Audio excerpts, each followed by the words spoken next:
Jack Quinn's company car was found abandoned at Palm Beach International Airport on April 9th, 1988, and Quinn himself was nowhere to be found.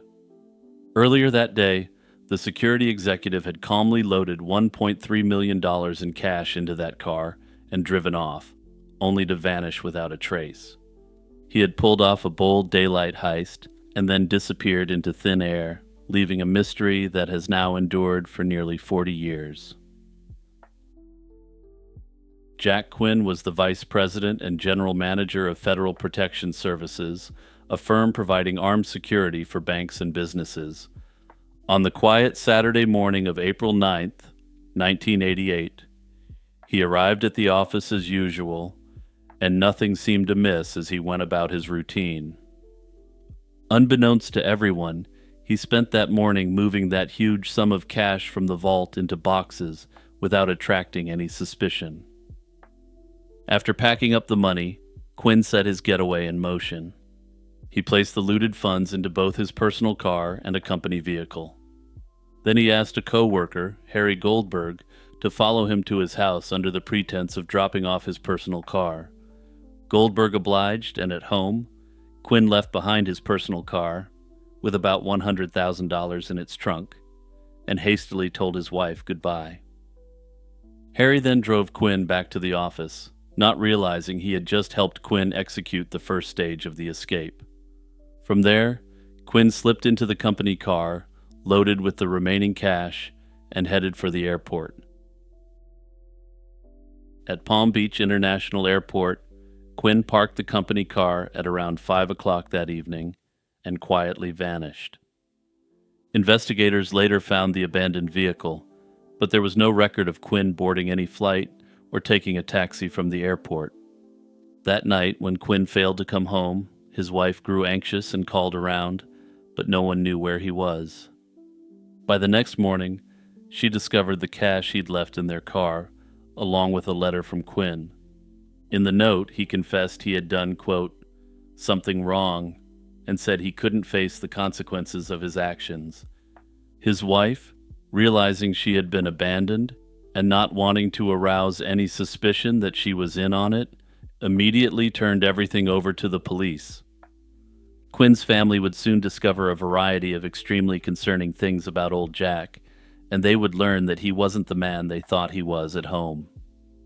Old Jack was living a Burt Reynolds lifestyle on a Mac Davis income, and yes, in case that one was a bit too obscure, that's my Simpsons reference for this video. Wait, scratch that. I'm not limiting myself to just one. There's going to be at least one more in this video, so strap yourself in and feel the G's. As police and federal agents delved into Quinn's background, a significant pattern of deception emerged.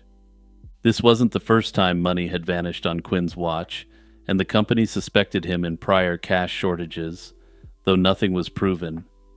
Somehow, despite these issues, he was able to keep his job regardless, which is questionable considering what he did. Even his home life held numerous red flags. For instance, his wife once found a hidden stash of cash in their car, which Quinn essentially explained away by telling her it was just resting there until being returned. Investigators also discovered Quinn had been living very far beyond his means. Despite a modest $35,000 salary, he was renting a 10-acre horse ranch, an extravagant expense that made little sense unless he had an illicit income. He was also in serious financial trouble, owing the IRS a large sum and facing potential jail time for unpaid taxes. As a result of Quinn's crime, his company nearly went under. Federal Protection Services was barely able to stay afloat after losing $1.3 million and eventually had to file for restructuring. Additionally, the $1.3 million he took was in unmarked ordinary bills and was essentially untraceable by authorities. This means that unlike most heist situations like this, he essentially had no trouble using small quantities of cash at any given time. Investigators uncovered another personal angle as well. You've heard the expression, "let's get busy"? Well, this is a dude who gets busy. Quinn was laying pipe consistently and thoroughly. In the month before the theft, he often left home at 5, but didn't arrive at work until hours later, leading police to conclude he was seeing a girlfriend during those early hours. This raised the possibility that he didn't plan to run away alone. He might have intended to start a new life with his mistress. With Quinn gone and few clues to follow, authorities turned to the public for help. In December 1988, Unsolved Mysteries featured the case, prompting a flood of tips from viewers. To put it in context, in the hours after the broadcast, over 1,000 phone calls came in about the case, but only a few provided leads that investigators deemed worth checking. Notably, it's important to remember that the reach of Unsolved Mysteries in the 80s and 90s was astronomical, pulling 10 million viewers an episode in America and Canada combined. People claimed to spot Quinn all over, including a couple of reports of a man in Cozumel, Mexico, with a younger woman, but none of these sightings could be confirmed. Tips came from as far away as Australia, but every lead ultimately turned cold. Finally, in 1992, a significant clue surfaced when the authorities traced Quinn to Houston, Texas, after discovering he had obtained a driver's license there under an alias. The thumbprint on the application matched Quinn, proving he had resurfaced briefly to establish a new identity. Further, he had stolen the identity of a known relative of Quinn, further confirming his identity. Yet by the time agents reached the address on the license, Quinn had already moved on. He had used a rented mailbox in Houston as a drop, then disappeared again, slipping through authorities' fingers once more. After that near miss, Jack Quinn's trail went cold. He remained on the FBI's wanted list, but no confirmed sightings have occurred since the early 1990s. Investigators suspect he may have quietly resettled under another identity, possibly in Hawaii or Maryland, based on scattered hints. Notably, Jack Quinn is fluent in Spanish, and some believe that he made off for Mexico from Texas, but to this day, Jack Quinn's whereabouts remain unknown. Many believe Jack Quinn got exactly what he wanted, a clean getaway and a fresh start. This theory holds that he meticulously planned his escape and is potentially still at large somewhere. He had a huge head start, untraceable cash, and likely false identities prepared. Indeed, the evidence of the Texas driver's license and known aliases supports the idea that he successfully reinvented himself. If alive, Quinn could have quietly integrated into another community under a different name.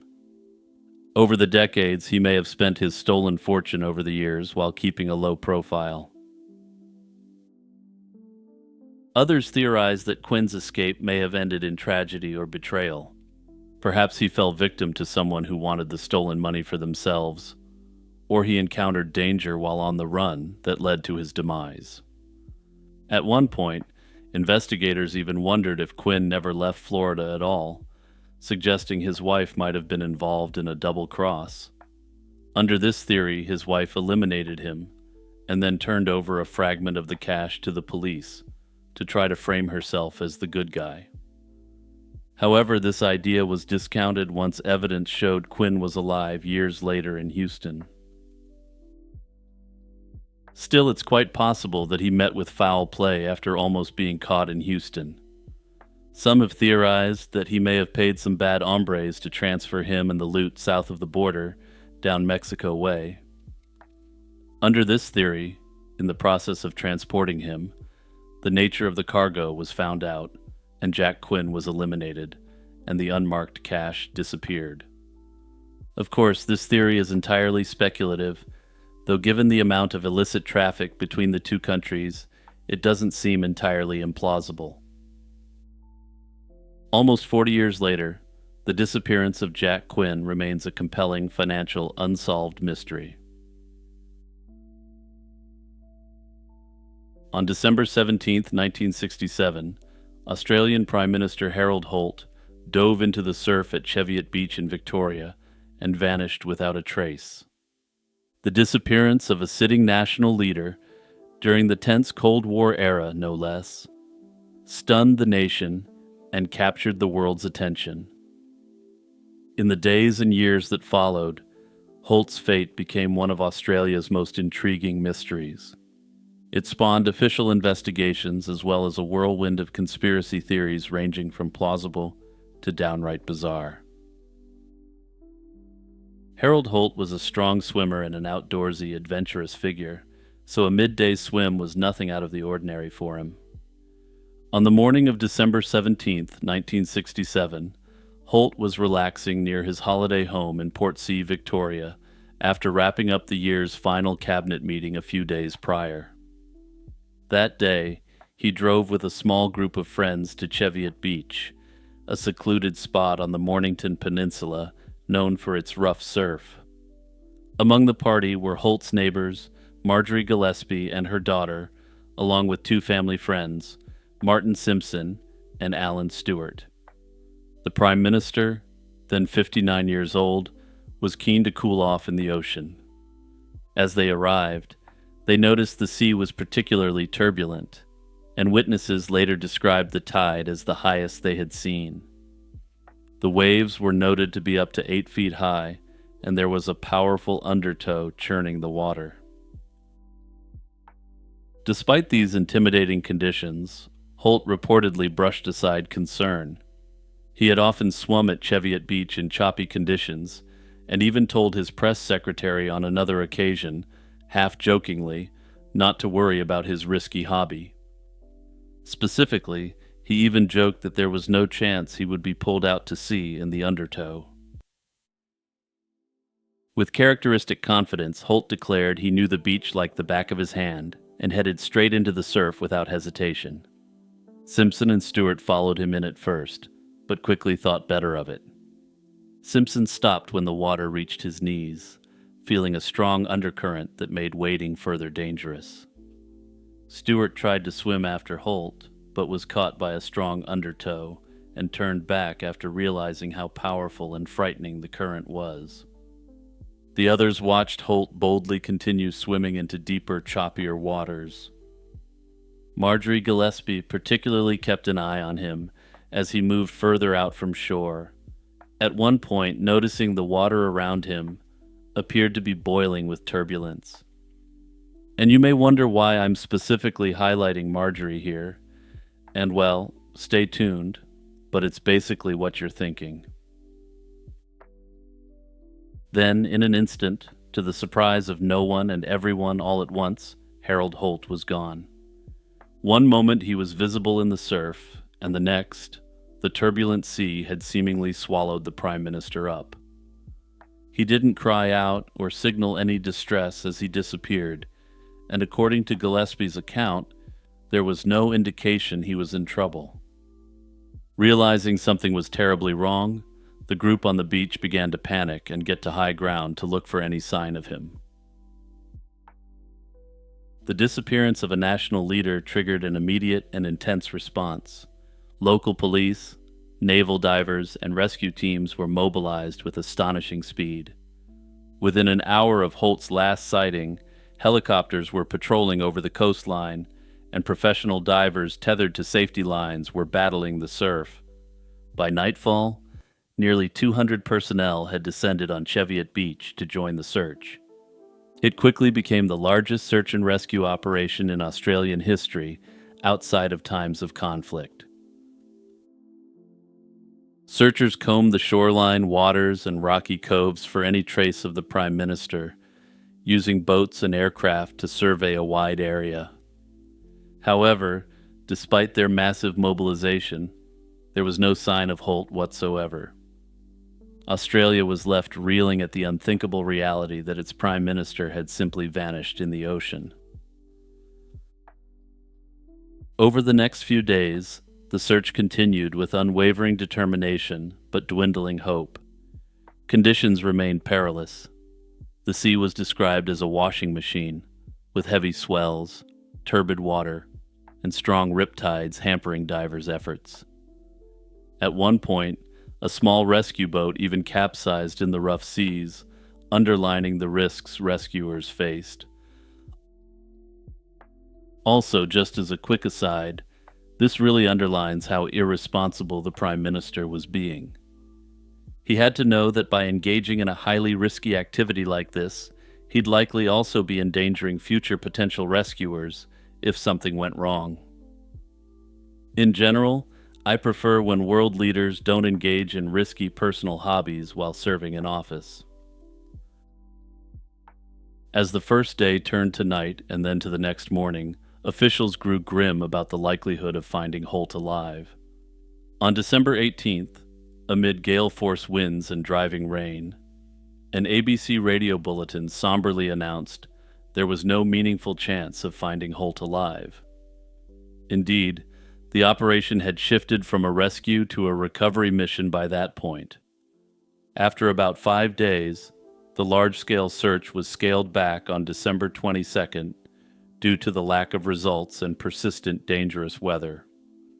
The official search was finally called off on January 5, 1968, 3 weeks after Holt's disappearance, with authorities acknowledging that the ocean had claimed his life.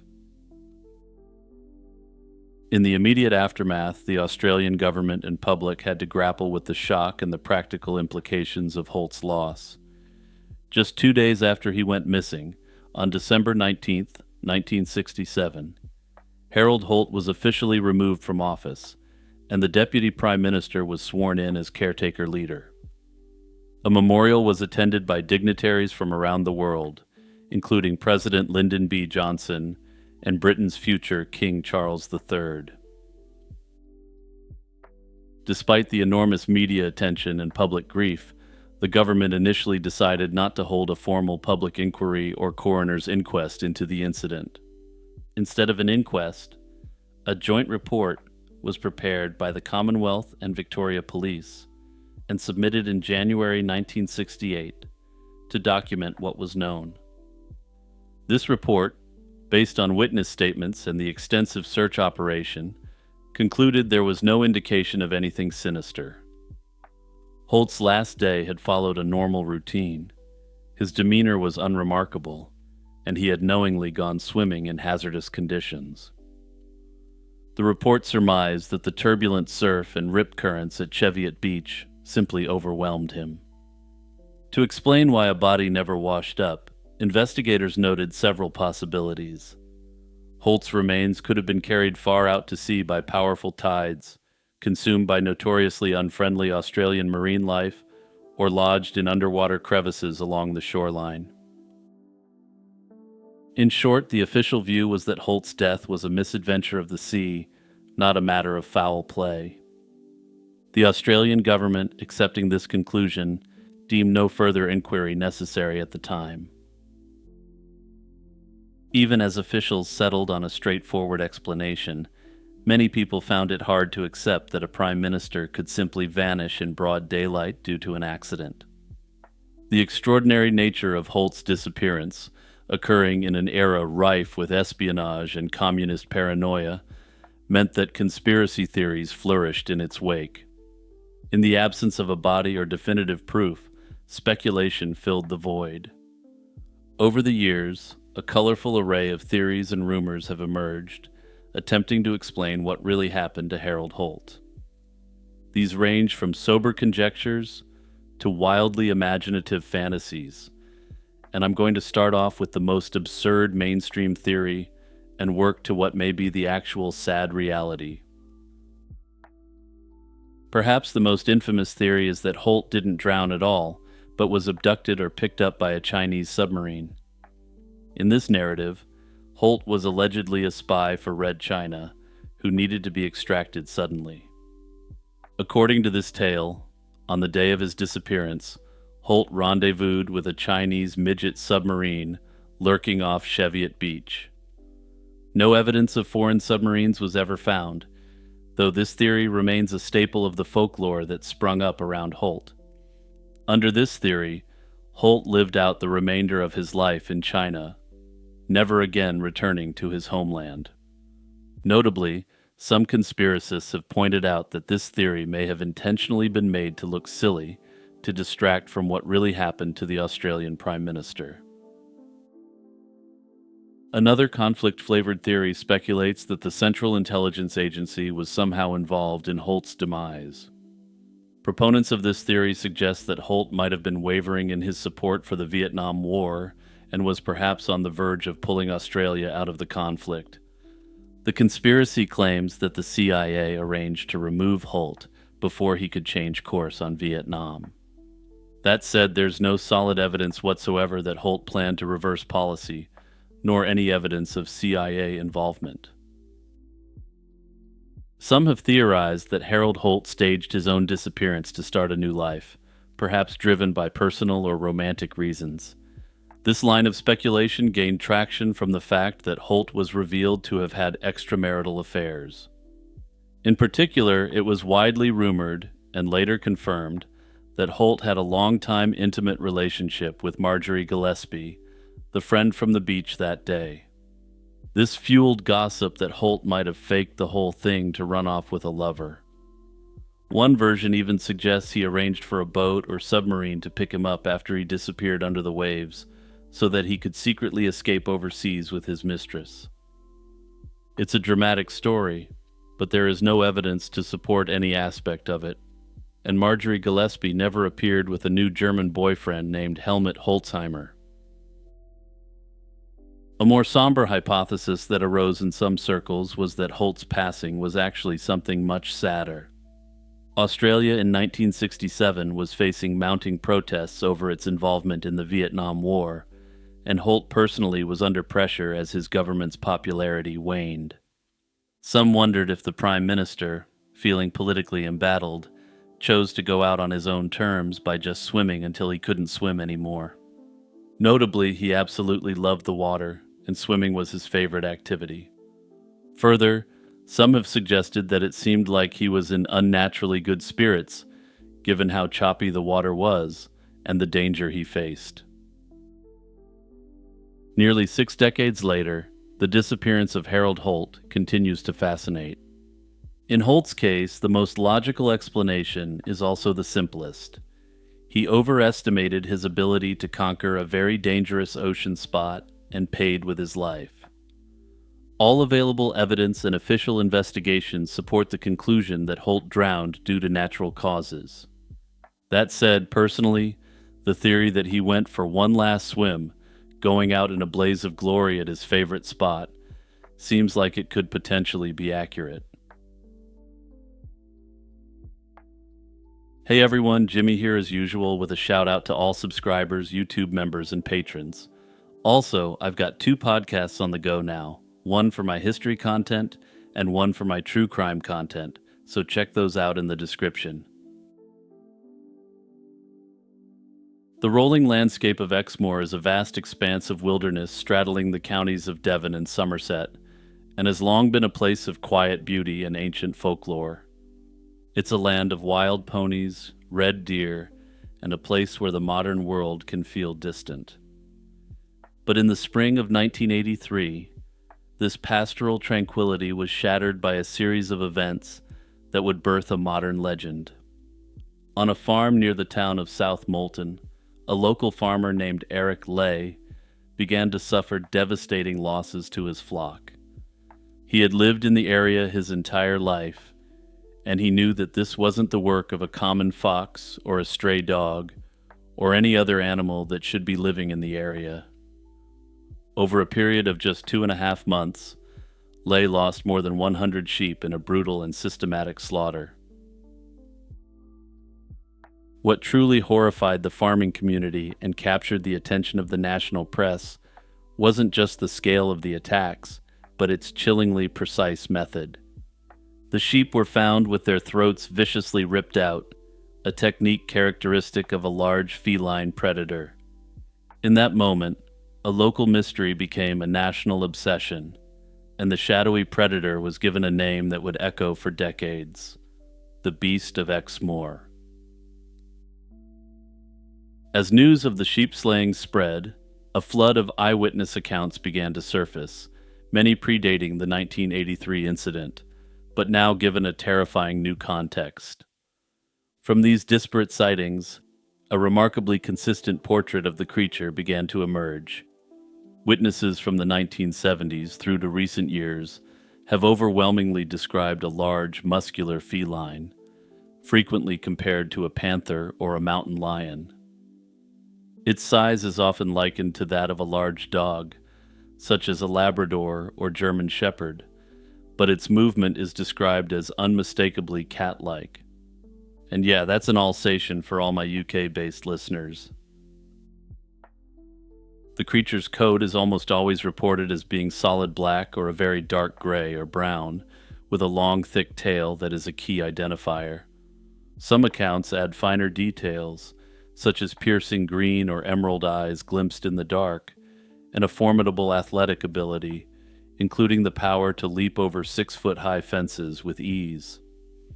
This composite sketch places the creature squarely in the category of an alien big cat, which is a large felid reported in a region far outside its known indigenous range. In this context, alien doesn't refer to anything extraterrestrial or paranormal. It's simply a term referring to it being outside of its usual domain. The consistency of these reports related to the Beast of Exmoor is highly compelling. It could suggest the presence of a real animal with a distinct set of characteristics. However, it might also point to a powerful sociological phenomenon. Once the initial, widely publicized reports established a clear script for the beast's appearance, the puma was out of the pouch.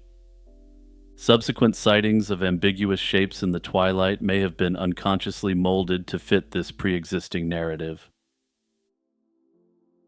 For any legend to have lasting power, it needs an anchor of plausibility. The story of the Beast of Exmoor has just that, in the form of a pivotal piece of legislation passed years before the panic began. The Dangerous Wild Animals Act of 1976 fundamentally changed the landscape of exotic pet ownership in Britain. Before the act, it was surprisingly legal and even fashionable for some to keep animals like pumas, leopards, and other big cats as status symbols. The new law, however, introduced strict and expensive licensing requirements for enclosures and care, making it impractical for many owners to keep their animals. Faced with the options of surrendering their pets to already overburdened zoos or having them euthanized, it's widely believed that some owners chose a less conventional path. These rogue owners quietly released their animals into the remote countryside in hopes that they would survive on their own. This theory provides a rational explanation for the sudden spike in big cat sightings across the UK in the late 1970s and early 1980s. Another variant of this theory suggests that those who kept their animals couldn't keep them in proper enclosures. Under this theory, the cat would be hanging out on display for the entire neighborhood. These illicit big cats would have been kept in disturbing conditions in sheds or other similar areas, from which they eventually escaped. Notably, a crucial detail is that a loophole meant it wasn't technically illegal to release a non-native species into the wild until the Wildlife and Countryside Act of 1981. This means that you were technically free to dump off your puma in the British countryside, and there wasn't much the authorities could do about it. The primary scientific challenge to this theory is longevity. While this may explain the initial sightings, a leopard or puma has a natural lifespan of around 12 to 15 years. For sightings to persist for over 4 decades, the original released animals would have needed to find each other, mate, and establish a viable, breeding population. As livestock losses continued to mount, with over 200 animal losses attributed to the beast by 1987, public pressure and farmer desperation reached a fever pitch. In 1988, the Ministry of Agriculture took the extraordinary step of calling in the Royal Marines to hunt the creature. This was a remarkable moment, an official state-sanctioned monster hunt that lent an unprecedented level of credibility to the threat. For a government department that had previously dismissed such tales as mass hysteria, deploying elite commandos was a stunning validation of local fears. Yet the operation ended not with a roar, but with a whimper. Despite their considerable skills in tracking and surveillance, the Marines found no conclusive evidence of a big cat. After examining the carcass of a foal, the official conclusion was that the culprit was likely a common fox. This explanation was met with widespread derision from farmers who had lost hundreds of livestock and had seen the savage nature of the attacks firsthand. To suggest that a fox did it almost seemed absurd.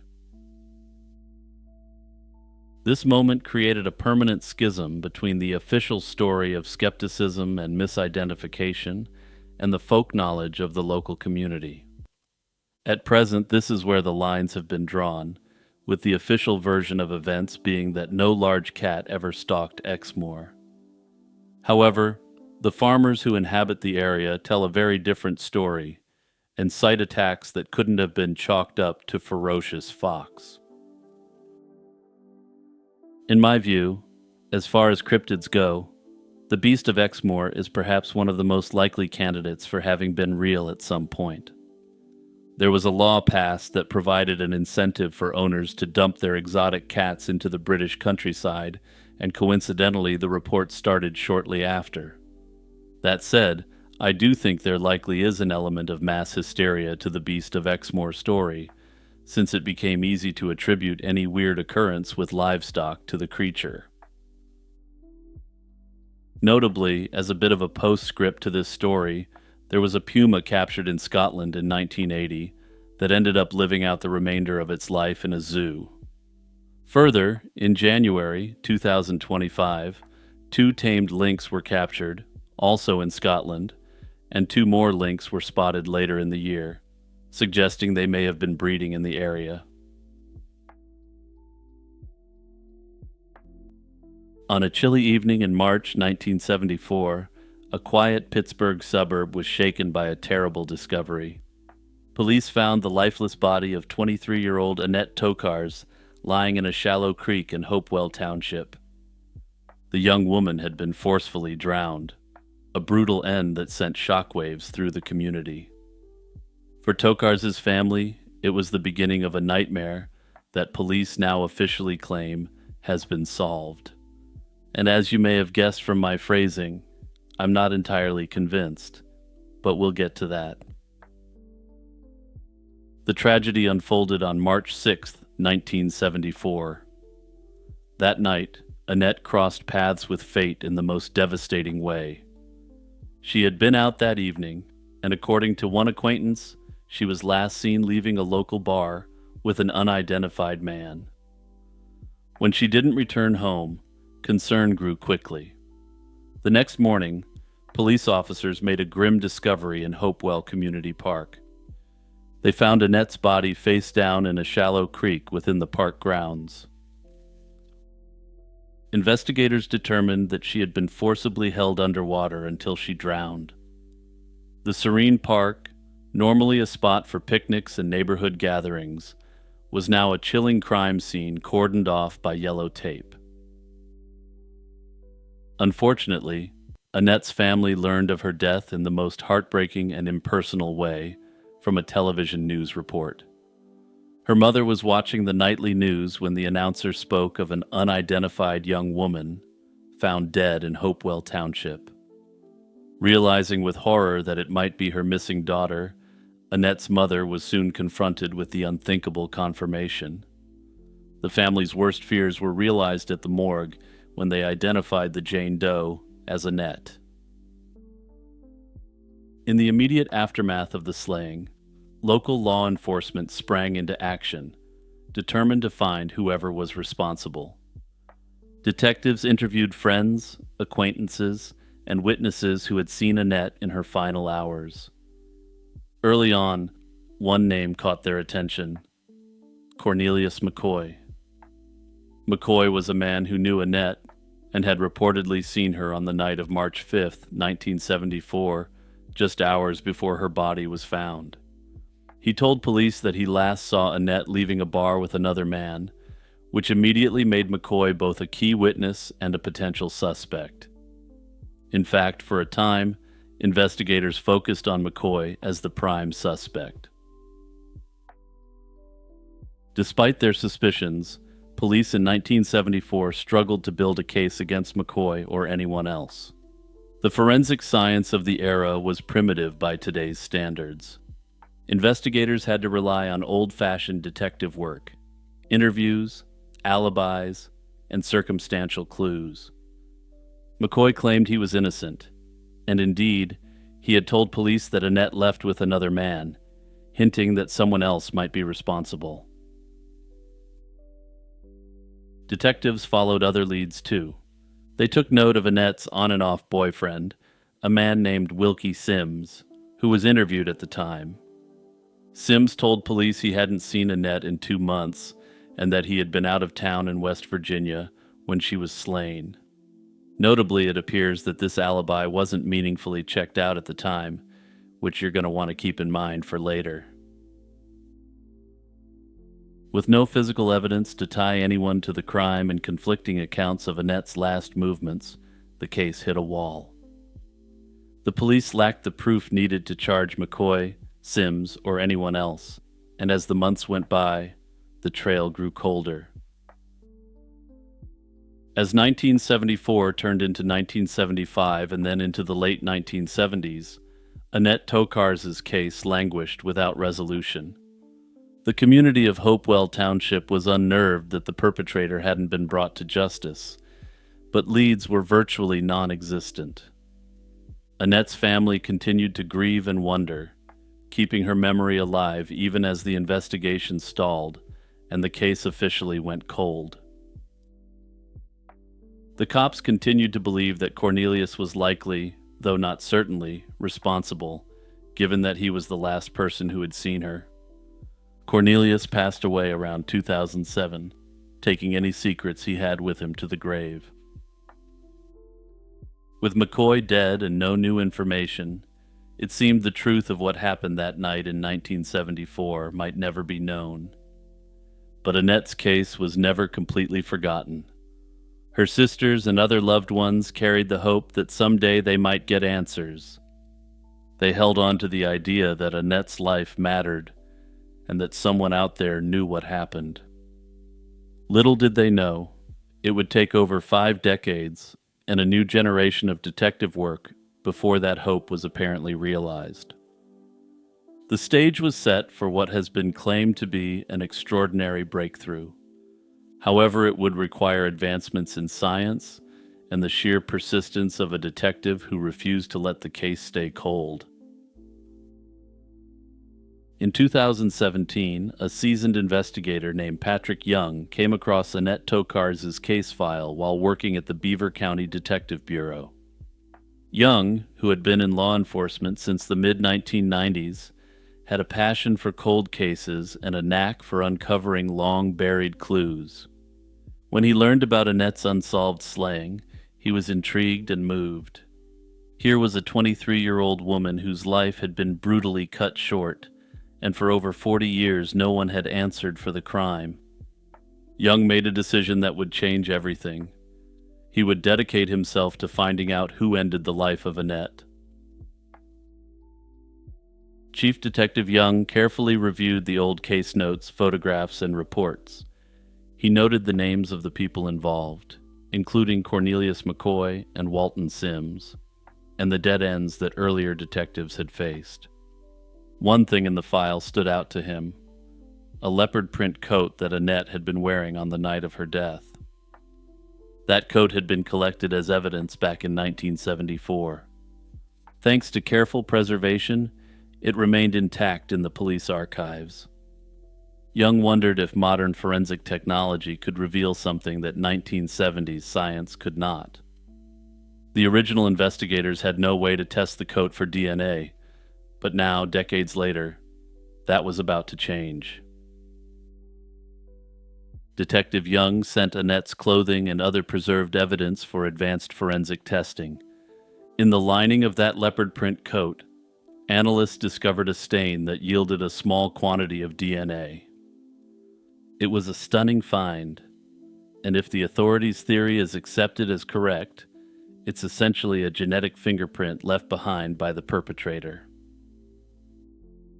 Given the nature of the stain, investigators believed it likely came from the perpetrator during a violent encounter. This was the first major piece of physical evidence in the case. However, there was a catch. When the forensic team tried to analyze the DNA for identification, they ran into limitations. They couldn't extract a full DNA profile, and thus weren't able to use the CODIS database to search for matches. Instead of being discouraged, Young took a more manual approach. His first thought was to re-examine the prime suspect from decades earlier. By 2017, McCoy was deceased, but Detective Young located some of McCoy's surviving relatives and asked for DNA cheek swabs. If McCoy had been the perp, his family members would share some genetic markers with the DNA from the crime scene. McCoy's family members were eager to prove his innocence, and the results were conclusive. There was no match whatsoever. The unknown DNA didn't appear to come from McCoy, effectively ruling out the man who had once been the prime suspect.